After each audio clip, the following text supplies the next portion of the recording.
La revue de presse ou la synthèse des articles des publications sur Radio Kaloum. Plus de 23 marques de bouillon inondent actuellement le marché guinéen. Et sur les 23 marques de bouillon consommées, plus de 100 références, seulement 12 marques de bouillon sont soumises régulièrement au laboratoire de contrôle de qualité en Guinée. C'est le constat de Guinée News. Notre confrère colle à la réunion même de concertation entre le ministre du Commerce et les importateurs comme Michel Zongo. Pour ce dernier, écrit notre confrère, les marques de bouillon vendues en Guinée ne représentent aucun danger pour les consommateurs. À en croire le chef de division analyse et étalonnage, 12 marques de bouillon sont régulièrement analysées au laboratoire national de contrôle de qualité. Les paramètres de normes sont définis et avec Guinée News, le ministère du Commerce compte mettre en place d'ailleurs de nouvelles mesures pour renforcer le contrôle et la réglementation du secteur. Les populations doivent être édifiées sur la consommation abusive des bouillons, lit-on.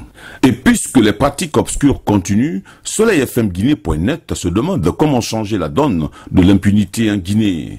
En tous les cas, ajoute Guinée7.com, l'autre raison de l'arrêt par exemple du train Conakry Express, ce sont les immondices jetés volontairement le long de la voie ferrée. La pratique relève de l'impunité, même si Conakry Express est arrêté à cause des attaques successives du train et même des manifestations politiques. La CBK, concessionnaire de la voie ferrée, fait état d'une voie complètement saturée par les ordures ménagères. L'Agence nationale de salubrité publique a évalué même les stocks en mètres cubes et en tonnage. Le devis est introduit au niveau du ministère des Finances, constate Guinée7.com. On attend alors le paiement pour l'enlèvement des ordures le long de la voie ferrée. Par ailleurs, se faisant l'écho des résultats d'une enquête, Guinée7.com révèle que l'insuffisance de laboratoires modernes expose le pays à des risques sur plusieurs plans. Sur les 8 régions administratives du pays, seules 3 disposent d'équipements de diagnostic de dernière génération.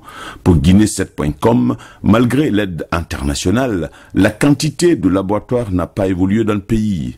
Et dans ce registre, le site Radio Environnement Guinée revient sur la célébration à Farana de la Journée mondiale de lutte contre le paludisme. Le taux de prévalence du paludisme est passé de 44% en 2012 à 15% en 2016.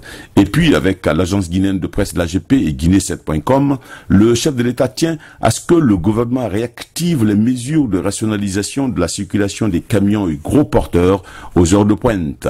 Il est surtout question d'une vigilance accrue sur les transversales avec l'installation de panneaux de signalisation appropriés et la présence d'agents de police chargés de faire respecter les restrictions de circulation.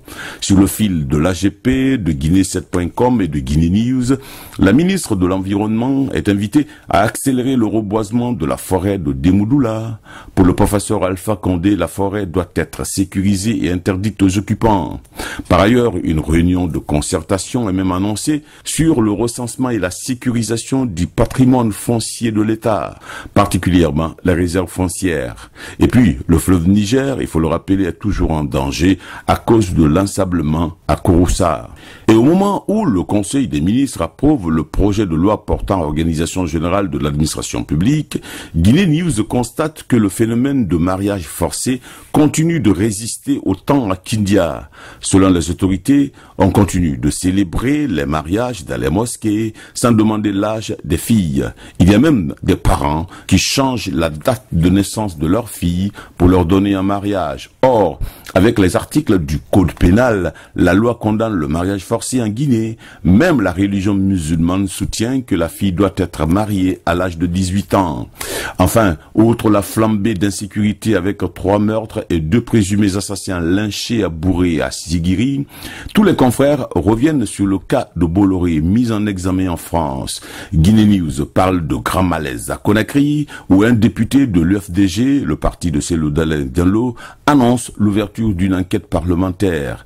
Dans Bolloré bis, la Guinée citée dans une nouvelle affaire de corruption d'introduction d'éléments étrangers en Belgique, titre Guinée News. Et pendant que la pénurie de ciment entraîne l'arrêt des chantiers à Cancan, Guinée7.com fait état de bisbilles au sein du mouvement de soutien à Alpha Condé, des consultations d'un ancien ministre pour la formation du futur gouvernement et de la plainte contre certains responsables de l'opposition pour incendie d'un commissariat à Kozar. Pour Makanera, ancien ministre, ceux qui ont tué et vandalisé les biens des gens seront aussi convoqués par après. Enfin, outre la fin de la réunion à Conakry des douanes d'Afrique et du monde, Guinée News colle enfin aux recommandations de l'Union européenne sur l'exportation des produits de pêche de Guinée. Et comme exigence, utiliser le site de débarquement de Téminetaï aménagé par le Maroc comme débarcadère pilote des produits de pêche destinés à l'exportation vers les marchés européens et transférer le laboratoire de Boulbini à Téminetaï. Les produits de pêche exportés présentent des risques sanitaires en Europe, conclut Guinée News.